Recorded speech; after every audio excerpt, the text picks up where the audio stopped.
Hi, my name is Ian Ward. I'm here representing the Massachusetts Association of Conservation Districts, better known as MACD, on the Palmer River project, which came to be because of a national water quality initiative designed to reduce the presence of E. coli in the Palmer River by focusing attention on agricultural producers thought to be a part of the contributing E. coli source. A pilot project, Palmer River Watershed, fit really well because it was largely located in one municipality, which was the town of Rehoboth.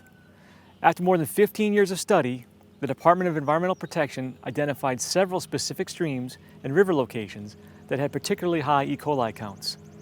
The Natural Resources Conservation Service dedicated funds through its Environmental Quality Incentives Program, known as EQIP, and the Massachusetts Department of Agricultural Resources dedicated funds through its Agricultural Environmental Enhancement Program, known as AEP, to provide partial financial reimbursement for farmer-implemented practices which help the farm's sustainability while reducing the potential for these farms to be a source of E. coli going to the Palmer River.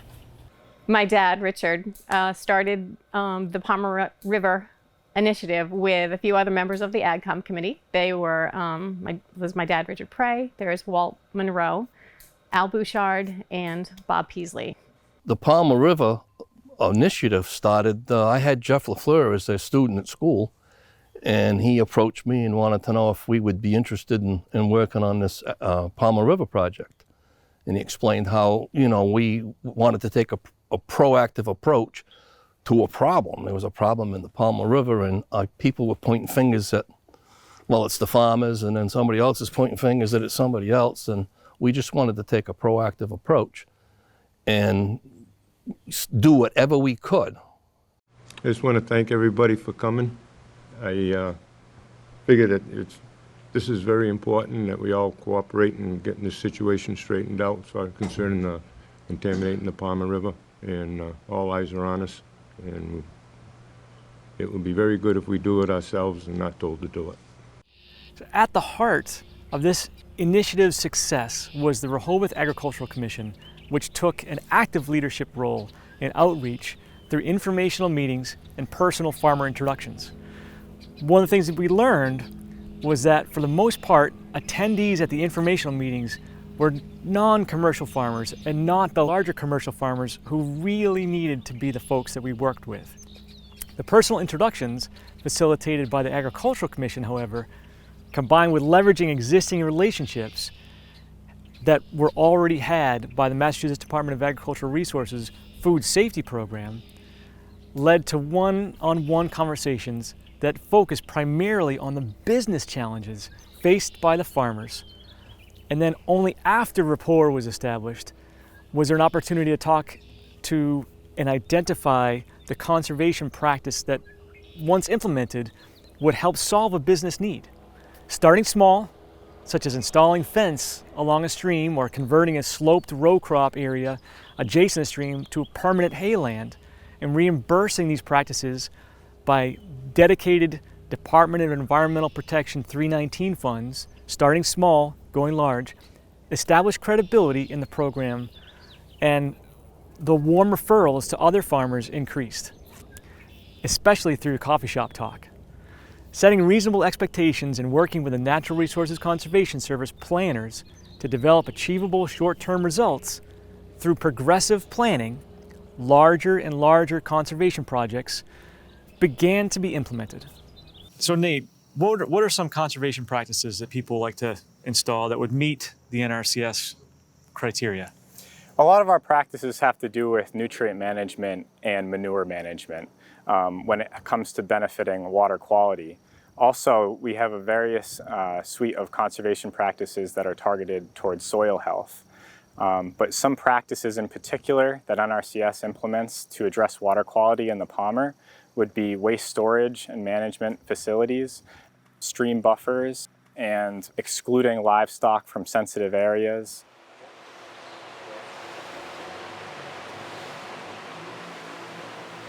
There's various manure management systems in terms of liquid and solid, and various waste streams associated with the farm in terms of feed, if it's a dairy operation, the milk house waste, and storage of that manure and land application. So we look at the manure management from a broad perspective. And NRCS starts out with nutrient management planning, which involves soil testing. It involves animal numbers and how you're feeding the animals and how you're managing bedding and the manure itself. And we take into account all of this data when we're planning a manure management system. So a conservation practice that has been popular within the Palmer River watershed is a bedded pack facility. Bedded pack facility involves creating sort of a layer cake within a structure that involves adding bedding to manure in layers that creates a pack where the animals can ruminate, lay down, produce milk, and at the end of a growing season, that material is cleaned out and can be land applied. But due to that bedding, it is normally really dry and can work in a traditional box spreader scenario. I was approached by Ian to introduce him to John. It's basically going to be just an introduction. And it turned into like a 2-hour session where it was just so positive. Everything was so positive. How did we get to know each other? Can you talk about how the conservation process worked? Well, I guess there were some problems with pollution and runoff, and NRCS came down and told us different ways of solving the problem. I kind of didn't want to do it at first, but after knowing what to do, it sounded like a good practice. We did have a cement patio already, but there was runoff from it all the time. So the only way to solve it was to put a cover over it. We put a French drain in to take care of all the water from the roof of this building. And when it does rain, you don't see any water on the sides of the building. It works out really well. I never knew it would work that well, really. I am surprised. And the water just goes down to a drainage swell, and it just goes down there, and it's all dry up here. The cows before, they used to be out in the sun all the time. Now they're under cover, and there's a lot of ventilation here. We have fans, and it works out really well for the cows.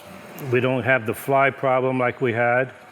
The milk quality is better because they're not in the mud, laying in wet all the time.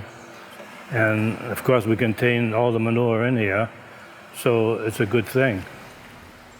The Comprehensive Nutrient Management Plan, or the CNMP for short, and the conservation plan that NRCS does, that goes into determining how large of a structure is implemented. What if it's a bedded pack or manure storage? That's based upon the animal units. Cows have a certain animal unit, sheep, goats have a certain animal unit. The design of the structure is done with the farmer, and the sizing of it is done with NRCS. And those two forces combined, we have a good product that is being implemented for conservation purposes. In a liquid slurry store situation, can you describe how that's different? Yeah, so a liquid slurry store is different in that there's a little bit more flexibility in terms of various waste streams and how you manage those various waste streams. So in terms of a traditional, let's say, dairy farm, where there may be multiple waste streams in terms of silage leachate, in terms of milk house waste, in terms of manure, all of that can be managed as a whole in terms of a slurry. So everything can be pumped into one holding facility and then spread on the fields in accordance with a nutrient management plan. I'm here with Caitlin to talk about the efficiencies that are in this new high-tech barn. Caitlin, can you go through the process and what all is involved with this? Yes. So we have a very nice high-tech facility here. We use contained manure system. So how that works is we have alley scrapers which scrape our scrape alley, and they bring the manure into a reception pit where it's then held until it's pumped over to our slurry store. From our slurry store, an injectable manure spreader picks up that manure and transports it to the field where it is injected a few inches into the ground. This not only protects the environment by prohibiting surface runoff, but it also protects the river. We're able to have healthy cows, which are producing more milk compared to our old system.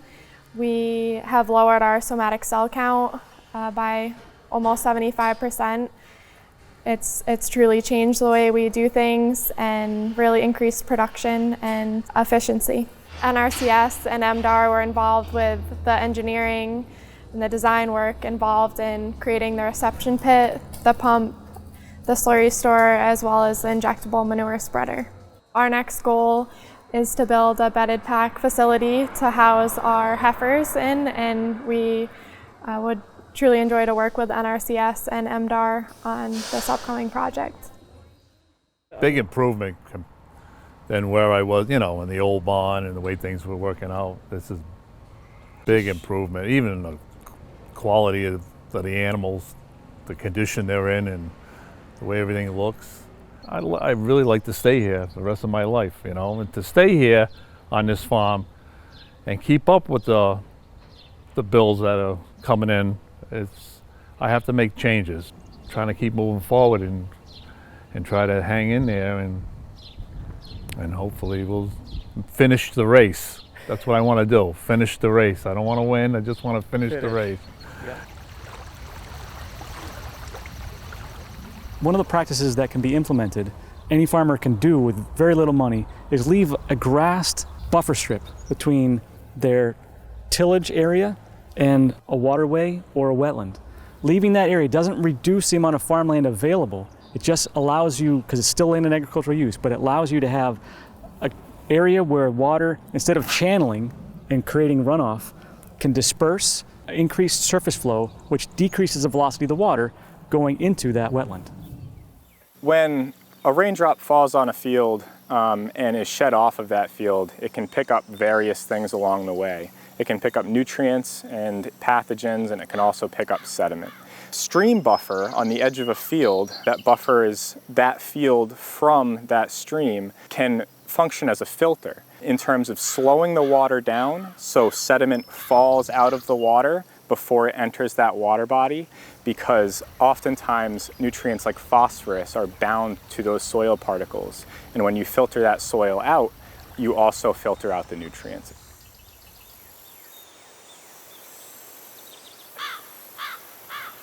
What you're looking at here is fencing that was installed to keep the cows out of the stream that's flowing through this pasture.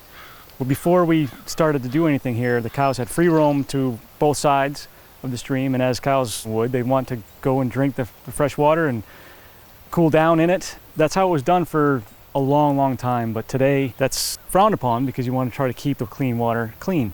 So what you're looking at is a 5-wire fence that's electrified on one side, a 15-foot buffer that's in between the fence and the stream, and then there's another 15-foot buffer and a fence on the other side. That can be maintained by the farmer going in and mowing occasionally on the inside of that fence, and the cows have access to both paddocks through a stream crossing. That is why there's no grass here. The cows definitely use it, but that shows that it works. It's doing what it's supposed to do. The conservation is being implemented, conservation practice, and you got happy cows, green pasture, and clean water. Would you say that NRCS and the state Mass Department of Agricultural Resources, did they play a role in helping this to come about? Well, if it wasn't for them, we wouldn't have done it. It's that simple. No, I only wish we had done it 10, 15 years ago. Yeah. We just took too long to get, on it, to get going with it. Key to making milk too is cow comfort. They're more comfortable. There's no weather on them. They get a nice spot to lay down. The cows are cleaner. Makes things just go a lot smoother.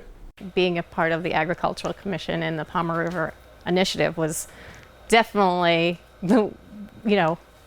opened our eyes as to what was actually happening so that we could help ourselves and help the community. Owning 300 acres along the Palmer River, doing these projects has been very important. We've done the fencing to keep the cattle away from the river, to stop the runoff.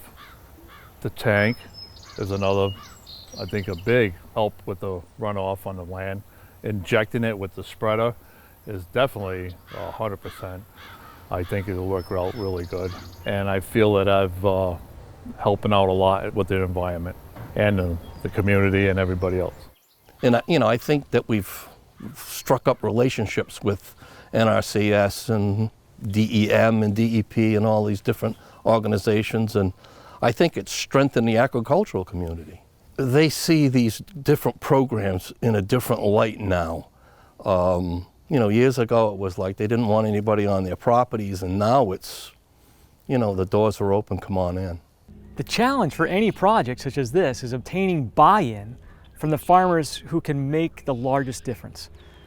Our hope is that this video will provide a few examples of how this challenge is overcome and document the impact that the implemented conservation practices made to the overall viability of the entire farming operation. So this project would not have been possible without the collaborative efforts of the Environmental Protection Agency, the Natural Resources Conservation Service on the federal level, the Department of Environmental Protection and the Department of Agricultural Resources on the state level, and the Massachusetts Association of Conservation Districts and the Rehoboth Agricultural Commission on the local level.